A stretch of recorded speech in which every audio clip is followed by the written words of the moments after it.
Hello, people of the planet. Welcome back to my channel. This is Port Charles Public Radio, brought to you by Aurora Media. I am your host. My name is Abby. Let's talk about Monday. So I didn't write down any of the locations today, but I can kind of remember them off the top of my head. I remember we were at the Q House at one point. We were at, what is that fucking NYU bar called? Tano. And it looked like we were at the Metro Court for a minute with Olivia and Robert, if I'm not mistaken. And Sunny and Jax and Carly were talking at the Metro Court for a second. Willow and Michael were talking at the Quartermain House. Corinthos Kitchen for a second. And then Heaven Bistro, that stupid cafe name, the Haven Bistro, that's what it's called. I knew it. I couldn't.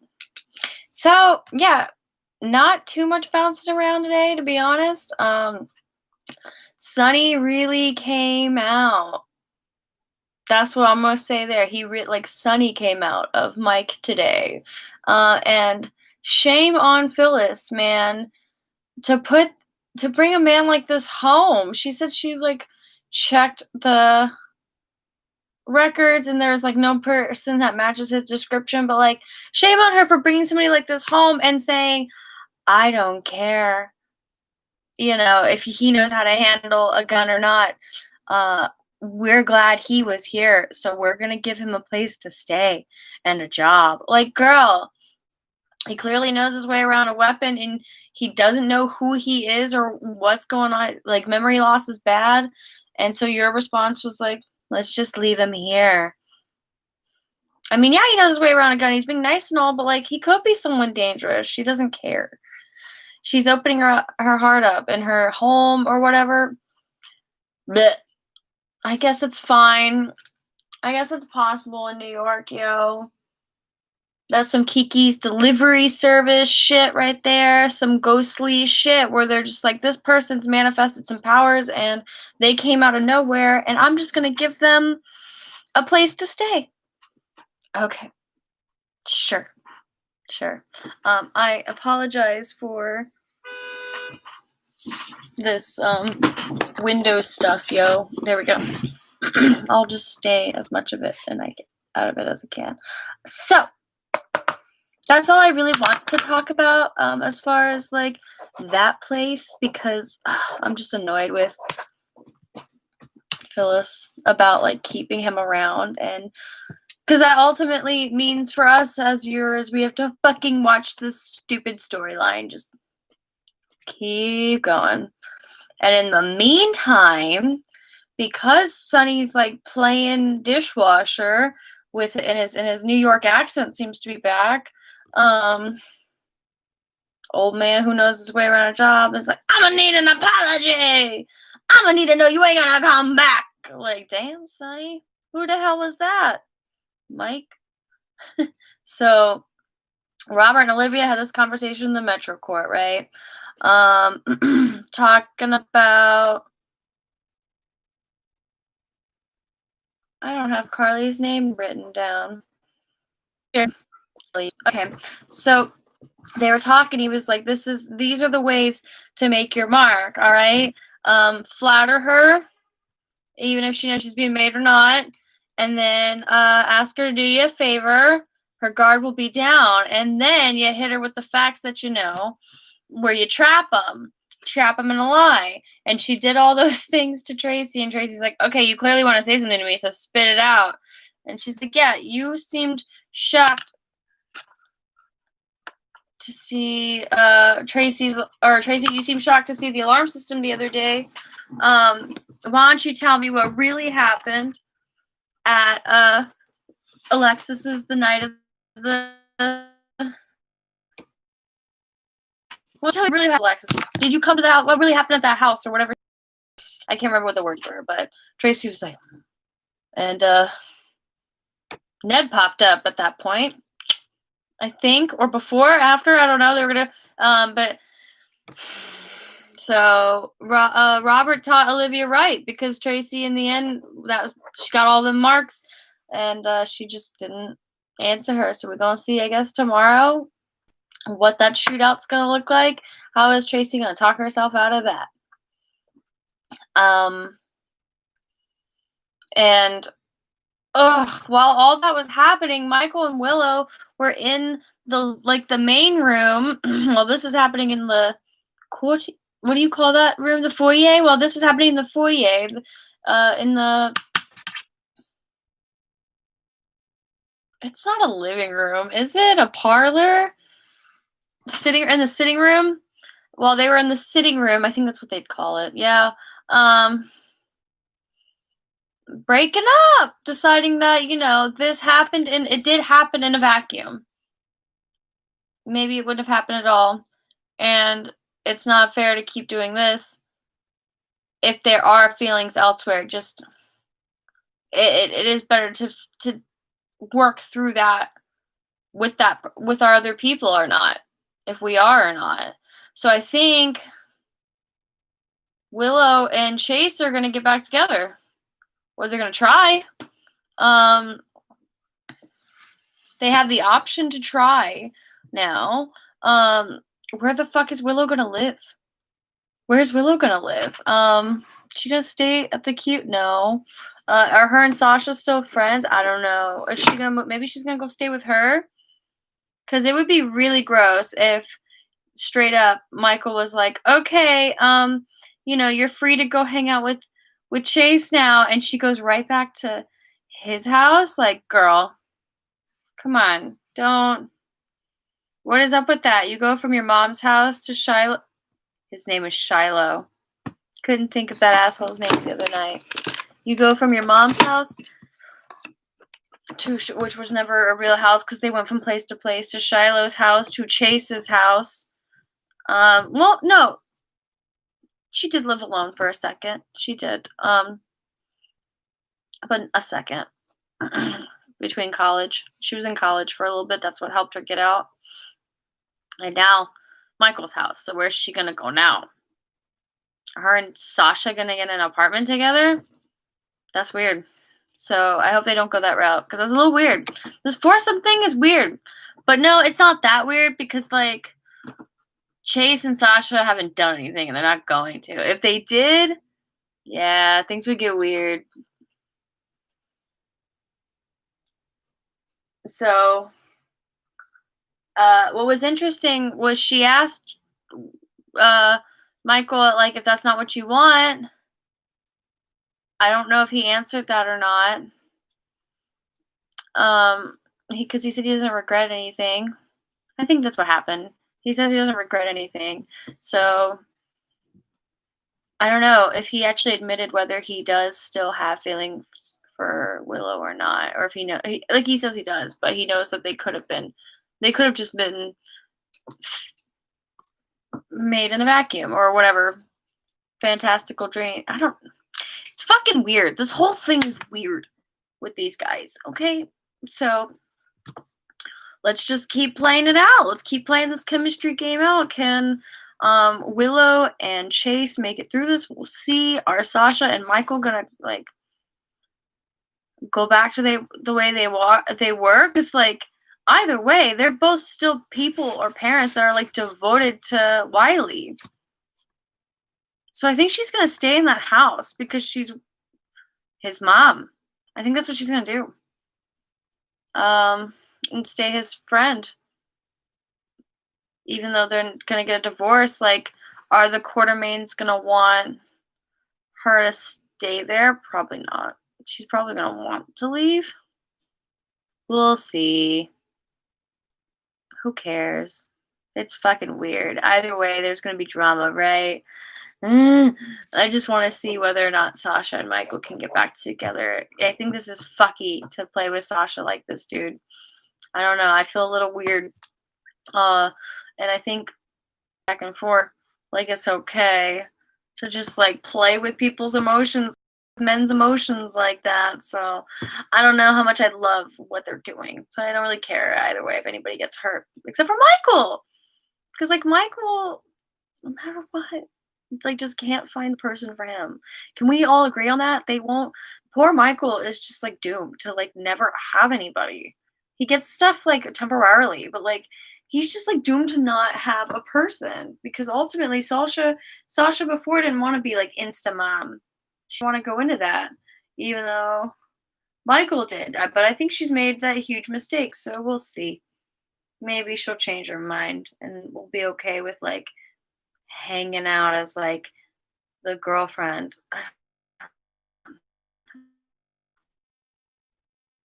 It's weird. It's weird. That was what was going on at the Q house. Ned popped in. They're having a little ceremony for Leo getting adopted. Of course, naturally, he's going to be a Quartermain now. Leo Quartermain. He is officially, because Ned is a Quartermain. So, cute. Introducing Leo Quartermain in the house. You know, representing Qs for now on. We got more Qs, guys. Woo!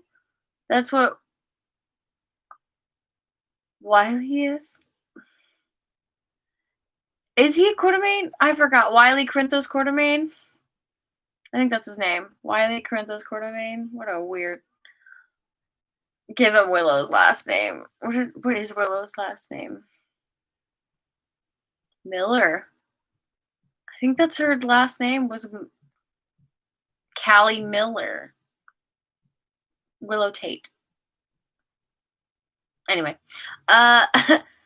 besides all that, Jax was talking to Carly at the Metro court for like a hot second. She was just not dealing with this whole announcing that Sonny is dead thing. She couldn't come to terms with it. She said she doesn't have to consider her husband dead as the next of kin. It's her decision. And in the state of New Jersey, if they never recover a body, she, as next of kin, has up to 3 years to determine if he is or isn't dead. So that's her prerogative. She's not ready to do that yet, and she's not there yet. And she's just gonna wait, I think, until there's a body. So Jax was there for her either way. And said that like it's hard because that's why she was at work, because it's hard to want to leave the house. The girls don't want to leave the house if she can't leave the house, so she needed to leave the house so the kids would leave. And Jocelyn didn't really want to leave. When we saw her, she was there and she was having a hard time, and she said maybe I need to bring my journal back out so I can like write about shit again. And Cam said, I thought you threw it away. What you mean? I didn't throw it away. I need to like come back and want to like look at it later. People don't throw their journals away, and I'm just like, because I have these books. I have one that's getting full, and I'm like, oh, you don't throw these away? Like, okay. I mean, I guess. I don't know. Mine are just scribble pads more than they are like, I mean, I write journal-y shit in there. I don't know. I guess I need like the journals. I don't know. Like about your thoughts and feeling kind of journals. People keep them. I guess it depends on the person. Or their diaries. People do. Politicians do. Everything they've ever wrote. The rest is still unwritten. I don't know why that popped in my head. But Carly was having a hard time, and then Jocelyn was having a hard time. She wanted that journal. Cam blurted that he thought she threw it away. Uh-oh, there's trouble afoot. She went to go find it and was like, yo, it's not there. And she started panicking, and Cam was like, let's take a beat. Maybe it's misplaced. Do you want to go get some coffee, take your mind off it? And she was like, no, I'm not going to be good company, and I'm just going to worry about it, so I'm going to stay here. And so Trina and Cameron, this is the last bit, right?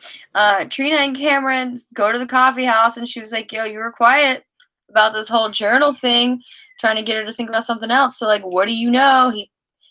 Like Cam just straight up tells her everything, that like straight up, Dev was the one who took the journal and told her and threw it away. So that was like told, or like, I don't know why he told me that, or why he threw it away. He said that Joss wanted to throw it away, so he threw it away. So clearly that was a lie. I don't know why he did that. But he does know why. It was to point out the whole kiss thing because he was jealous. So if she brings it up again, they're gonna have to tell her the truth. And they're gonna talk about the whole jealousy thing. How stupid that was, and it's in her memory of Dev. And that's a hard line to walk as young kids. I understand it. These kids are going through something really sad. Been there. Fucking Trina was like, odds are she's gonna forget about it tomorrow. And if she doesn't, we tell her everything. Girl, odds are she is not gonna forget it tomorrow. Like, do not say shit like that. Um, and